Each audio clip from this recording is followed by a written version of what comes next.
1 Samuel. Elijah spent the following summer getting ready to move away for university. Both his parents were devastated at the idea of their only boy living on his own in a big city. How was he going to survive?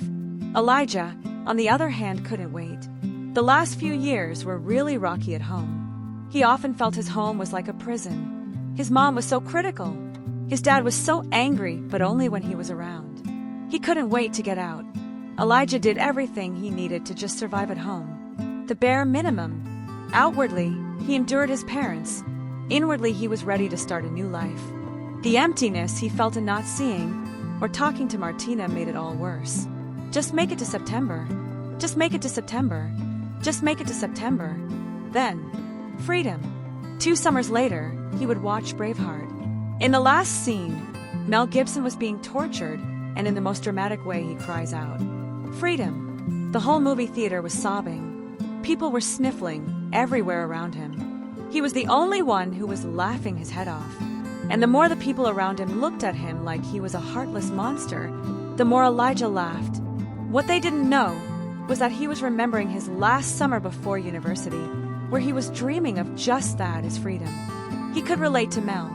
He saw in his parents the big guys in the movie with all the instruments of torture. The more the analogy grew in his mind, the more he laughed. He was howling by the time the credits were rolling. He wished that the movie had come out 2 years prior. For now, he just kept telling himself, just make it to September. George could not forgive his son for not doing the only logical thing any intelligent human being who had any sort of brains would do. How can he choose English literature in a faraway city when he was accepted in engineering here? He could have had an easy life. Why? Why would he do that? Something must be said here as an aside, for it is important that one properly hear that last sentence in George's head said the way George said it. It changes everything. Why would he do that? Was pronounced in his head as he do that. For some reason, in an Egyptian person's mind, the H in why needed to be emphasized. The stronger one felt about his question, the more he would slow down the first part. When George was thinking about this specific topic, he would sometimes stutter at the first "at." What will he do with an English literature degree? Away, Lord. Engineering, that is respectable. I will be able to show my face at church. But now what will I say? He is learning English. Elijah knew exactly what his dad thought about his life choices. His mom, on the other hand, would not have been happy with either one of the career choices that he had applied to.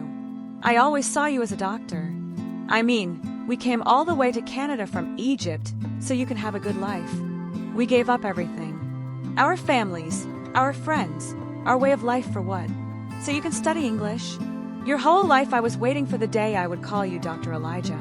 Sorry to be such a disappointment to you, Mom." No, Habibi. Don't say that. You just should have applied to sciences so you can get into med school. These small interactions with his parents were torturous, and their way of thinking was the instrument of torture. That is why he laughed so hard in the theater. Toronto, the first day of his new life. He was ready. He now finally enthroned himself as King Elijah, king of his life.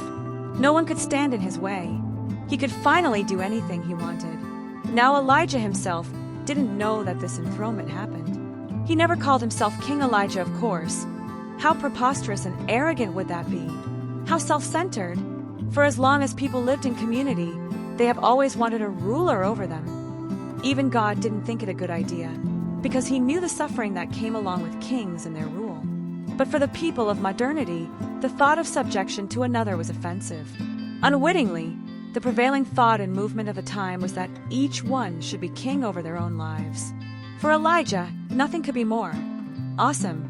Of course, it didn't take long for him to discover that being a king without subjects can be quite lonely. He arrived to Toronto a whole week before class started. He moved into his one-bedroom residence at Trinity College at the University of Toronto. He spent the first couple of hours unpacking. Once his room was set up, all he needed to do was embark on his journey of subduing people to become his subjects. This all sounds so medieval, but this is exactly what the ego does in order to fill the desert-like landscape of its sinful host. On the one hand, the ego seeks to step on others to lift itself up, and on the other hand, the ego seeks those around it to fall down before its image in worship. These thoughts never crossed Elijah's conscious mind, but they were the driving force of his subconscious being. Trinity College, with its majestic stone buildings, was the perfect setting for this conquest.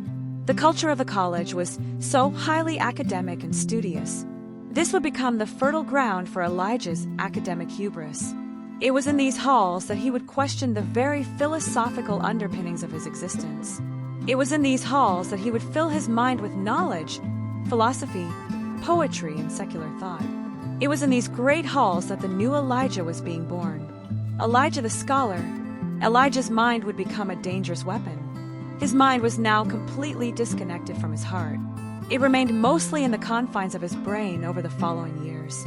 There, he felt safe, predictable, analytical, no need of those crazy superstitions. In his first semester, he devoted himself to his studies like never before. He was going out of his way to build himself up. He loved to go to the junior common room at Trinity College and their debate with whomever he found about the meaning of some poem or on the political status of some remote village in South America. Knowledge was his new drug of choice, and expounding his opinion was the high. Humans aren't very creative. They medicate their hurts with the very things that wounded their nature in the beginning, which then leaves them in a worse state than before. Elijah genuinely loved his studies. He quickly took to John Keats and his poetry. He especially loved the Ode to Psyche. It made him feel sophisticated and deep. So he memorized parts of it as he walked up and down the hallways of Trinity College. Yes, I will be thy priest, and build a fane, in some untrodden region of my mind, where branched thoughts, new grown with pleasant pain, instead of pines shall murmur in the wind. Elijah's favorite tradition was the Wednesday night high table dinners, where the students and the staff came to dinner in their gowns. It was so formal, prestigious. Here, he could break out in poetry, and it wouldn't sound strange. Nay, it would ring quite fitting. Bravo, Elijah. Bravo! It's as though John Keats himself was among us. I thank you, Professor. This particular piece, written in 1819, speaks to me of the infinite possibilities of the creative mind. The mind, a god unto itself really. And so a new liturgy was being celebrated, vestments and all.